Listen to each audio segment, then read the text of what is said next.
Hey, Andrew. Andrew. What's up? Review this. Oh, Jesus. Is this the new U6t audio I am? Oh my God. Hi guys, this is Andrew with Headphones.com, and yes, that's right, today we're going to be taking a look at the brand new 64 audio IEM, the U6t. Now, I'm familiar with 64 Audio's lineup to a certain degree. Some of their higher end models, the Neo, the U12t, the Trio, and the Forte, and I have reviewed all of those. You guys can find those reviews up on Headphones.com, and some of them are actually on this channel as well. Although I don't think I've done a U12t review on this channel. I should probably do that, because the U12t is actually what I would consider one of my favorite IEMs, if not my favorite, just for the overall tonal balance and the technical performance. It's basically right on the money for me. And obviously it's a very expensive IEM at $2,000. And now they've come out with a 6-driver IEM at a much more modest price tag. Well, it's not that modest. It's actually at around $1,200–1,300. This is still definitely a high-end IEM. It's just that it's not as ridiculous as the $2,000 that the U12t asking price is, or even some of the even more expensive stuff up there like the Forte. So for me, this is going to be my first impressions here of the U6t. And what I'm trying to, I guess, answer in this video is how close does this get to some of their higher end stuff, given that this is at a more modest price tag for starters, but then also how does this fit within the rest of the landscape there, for other IEMs within this price range, like the Campfire Andromeda. And even like we've seen a lot of pressure coming in from brands like The Audio and Dunu and Moondrop at much more modest price tags. And so I'm curious how, the latest from 64 Audio kind of fits within that sort of emergent, high value segment in IEMs. So without further ado, let's take a look. The first thing I noticed is that the cable is much improved over their previous cables. This cable, it's not the greatest cable, but this is definitely on a more even playing field now with some of the competition. Their older cables used to be quite stiff, and this one's nowhere near as stiff anymore. It's still a little bit on the rubbery side, but a solid improvement here, and definitely something that is functional, and I don't have any issues with this whatsoever. And they do give you a number of tips in the box. I'm currently going to check it out with these silicone tips here that have the sort of the red sleeving here. And they do also give you this case here, which is also an improvement on the Neo case. I found that the Neo case, I had some trouble actually opening and closing it, so this is a little bit of an easier fit, I find. They do also give you a number of different tunings for the bass.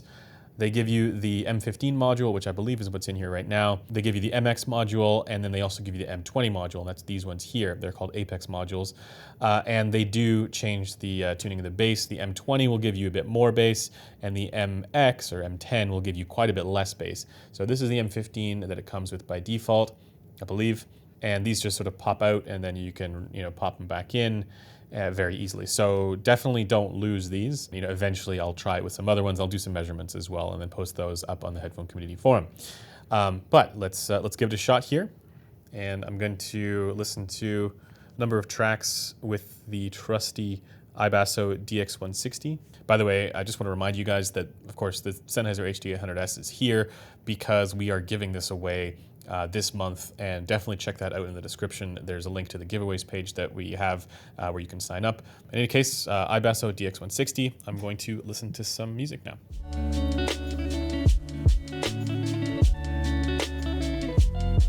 I'm just going to give a quick note about the comfort here. This is the same look and feel that all 64 Audio IEMs have, or at least the ones that I've evaluated, which is a very simple, no-nonsense kind of design, and I like it. It's comfortable. It's not the most comfortable, but they're also not massive like some of the acrylic shell design stuff that you see from, like the Audio Monarch, right? So this is actually quite a bit smaller and more comfortable than that one. And so I got no issues with the design. I think this is a classy, sleek, professional-looking design, and also the fit is quite good for me, at least.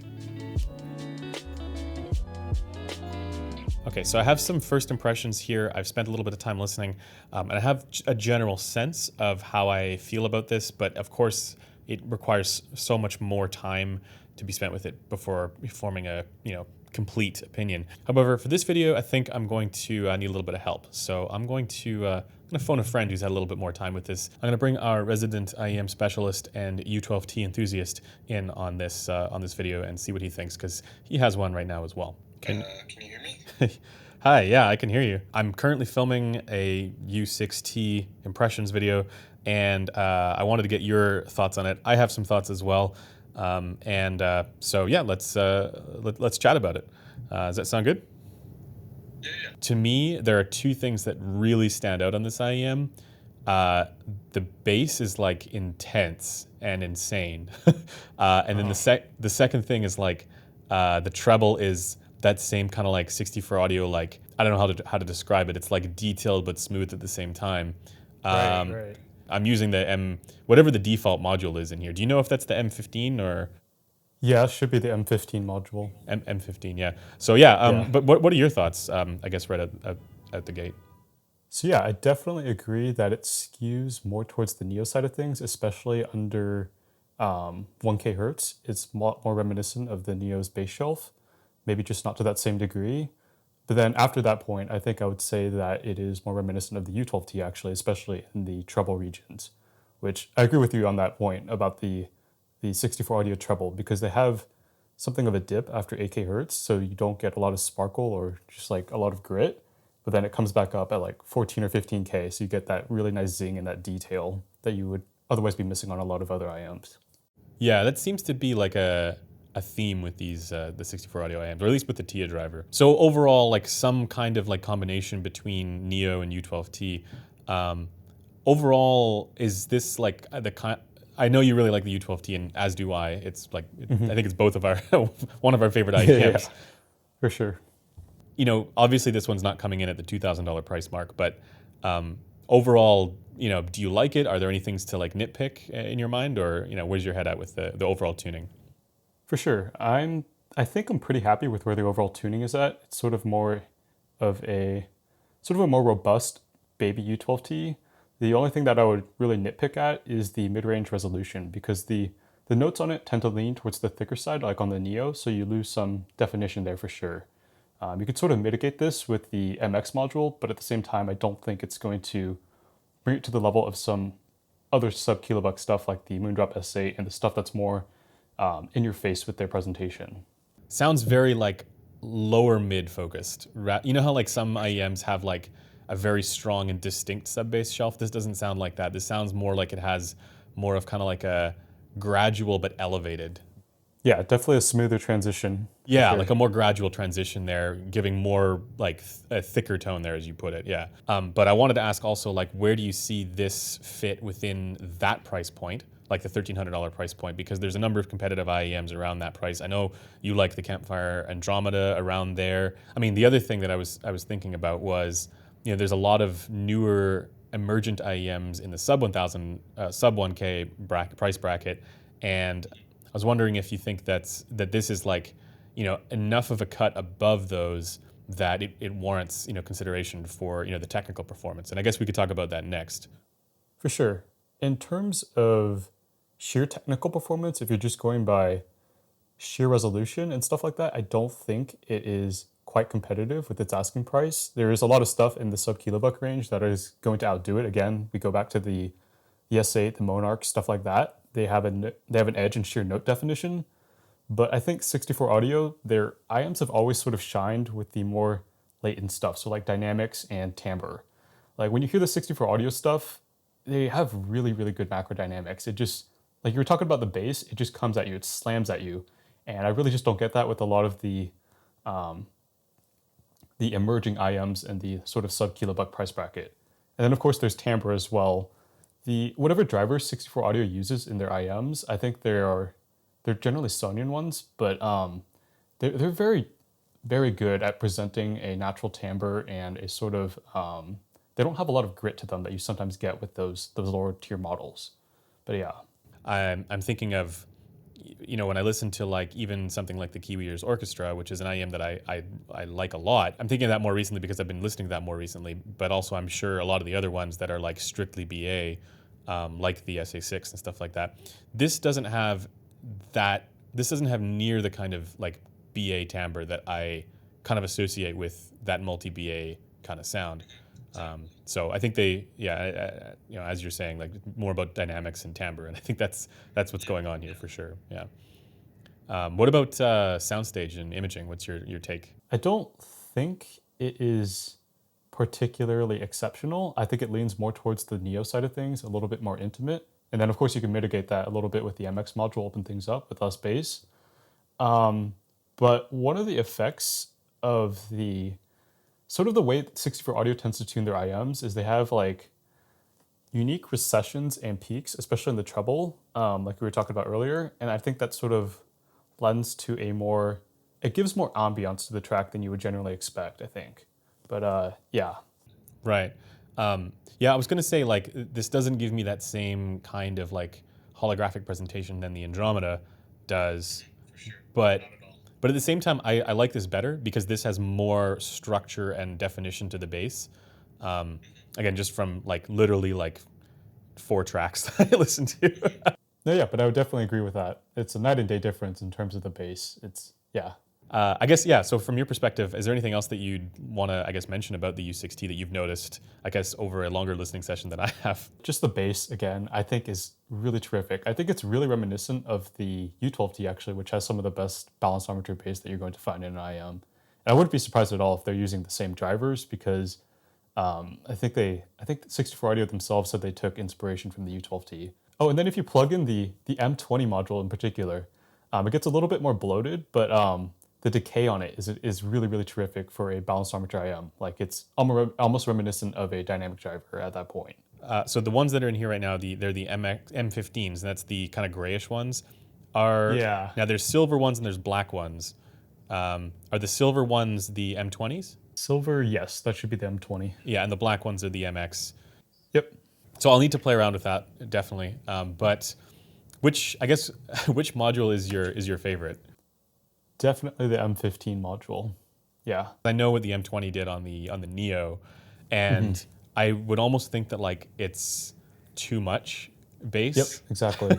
And then with the MX, I think it would just sort of lose out on some of that, what makes it kind of special in the bass. Yeah. But then I was also thinking like there are other characteristics to these modules that have to do with attenuation. Did you notice any difference there when you were swapping up? So as you go down in the modules, the amount of isolation you get decreases as well. What the Apex modules essentially are is they are, they're modules of course, but then they have foam inside them. I think it's called viscoelastic foam is the term for it. And then the modules, starting with the MX, it has 3 holes poked into it. The M15 has 2, and then the M20 has 1 hole poked into it, and that's sort of controlling the release of air pressure. So as you go down, you're going to lose isolation. But the stage as well, your perception of the stage, and the stage is going to expand, and then the bass is also going to drop. For a sort of like last word on the U6t for the moment, because we both sort of just got these in. If you had to like sum up its, I guess, presentation and character, in a few sentences, what would you say? Like, you like kind of zoomed out, analysis of like tonality plus, the technicalities that it has. Yeah, for sure. I think I would probably describe it along the lines of warm and dynamic, but at the same time, sacrificing a little bit of resolution as a result. But at the same time, also very flexible because you can swap around with the modules to better suit your preferences, of course. Well, I think that's gonna basically do it for this video, and I want to thank you for joining and helping out. I'm gonna spend a little bit more time listening to this, and then hopefully come to a little bit more of a complete conclusion. And I'll talk to you soon. Okay, sounds good. All right, cheers, man. Again, he's our resident IEM specialist who's had a little bit more time with this IEM than I have, and he also has the U12t to compare it to. The thing that stands out to me, again, if I had to sum this up in sort of like a tonal balance sense, I would say this is like a moderately warm but also punchy kind of sound that also still has enough energy up top. And my guess is that it's to do with that TIA driver that really sort of allows for that kind of upper treble extension and presence that you don't typically find in other IEMs. And this kind of balances out the warmth and thickness there in the lower mids that also provides quite a bit of body and tone for this one. I think, again, where I might nitpick with this is immediately it sounds like there's a little bit of unevenness there, maybe like just in the lower treble there somewhere that kind of has an effect, it gives a little bit of character to piano tones, but at the same time, like most of that region seems also a little bit relaxed in various different places. So this doesn't give me any sort of like massive sense of like there are harmonic imbalances here, like I got from some of the Campfire Audio stuff that I've been evaluating lately. This is a little bit more balanced there overall, just that there's a hint of that character there that comes through on this. It's done in a way where, you know, nothing comes across as fatiguing or biting with this one. At the same time, I do agree with Theo there that like there's other IEMs around this price, like I'm thinking again of the Unique Melody Mest that probably edges this out as far as detail retrieval is concerned, as far as the like sheer, you know, resolution and detail. But apart from that, I think this is a solid entry into 64 Audio's lineup. I mean, every time I hear one of their IEMs, I think this is smart. Again, I don't love all of them. I really like the U12T the best, but this one, you know, for the things that it does well, I think is going to be a very interesting and worthwhile entry into their lineup, and I think it's going to be competitive, again, for those aspects that it does really well. But that does it for this video. Thanks for taking the time to watch it, and I will see you guys in the next one. Bye for now.